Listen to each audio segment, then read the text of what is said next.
Sa Miyerkules, araw ng Pasko, ipapalabas sa mga sinihan ang 8 pelikulang kasali sa Metro Manila Film Festival ngayong taon. Pero bago yan, nagparada kanina sa Roxas Boulevard sa Maynila ang mga bida ng mga pelikula. Yes, Nelson, inabangan at pinagkaguluhan ng Parade of Stars sa 39th Metro Manila Film Festival na isinagawa kaninang hapon. 8 pelikulang Pilipino ang kalahok sa 39th Metro Manila Film Festival at kanina, pumarada ang mga bida ng bawat isa sakay ng mga magagarbo at talaga namang bonggang float sa Parade of Stars. Tinahak nilang kahabaan ng Roxas Boulevard mula sa SM Mall of Asia sa Pasay hanggang sa Quirino Grandstand. Ang mga bida ng My Little Bossing si sina Bossing Dick Soto, Riza May Dizon, Bimbi Aquino Yap, todo indak kasama ang presidential sister si Chris Aquino. Nagsasayaw pa ako ha? Talaga po, pinaghandaan niyo po itong My Little Bossing. Oo naman, isang taon namin pinagandaan ito.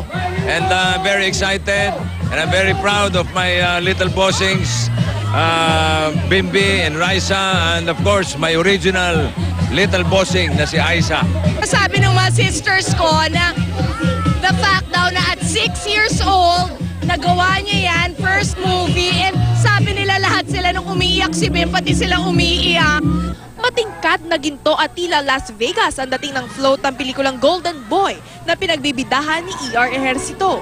Kumpleto naman ang cast ng action film na 10,000 Hours. Ito talaga yung sinasabing complete entertainment eh. Merong magpapatawa sa'yo at meron din naman pelikulang katulad ng 10,000 Hours na magmumulat sa'yo. Ang mga bida naman ng Pedro Calungsod, ang batang martir, ikinuwento kung paano sila muntikang malunod habang nagsushooting.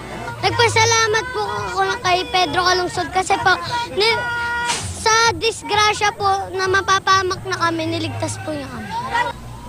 Ang pelikulang Kaleidoscope World naman, alay daw sa yumaong master rapper na si Francis Magalona.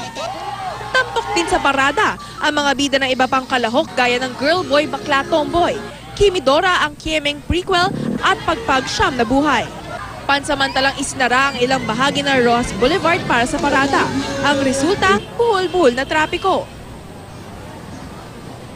Nelson, maaga nagtapos ang Parade of Stars sa taong ito, kaya sa mga pupunta po sa Roxas Boulevard, bukas na po ang kalsada at maluwag na rin po ang daloy ng trapiko.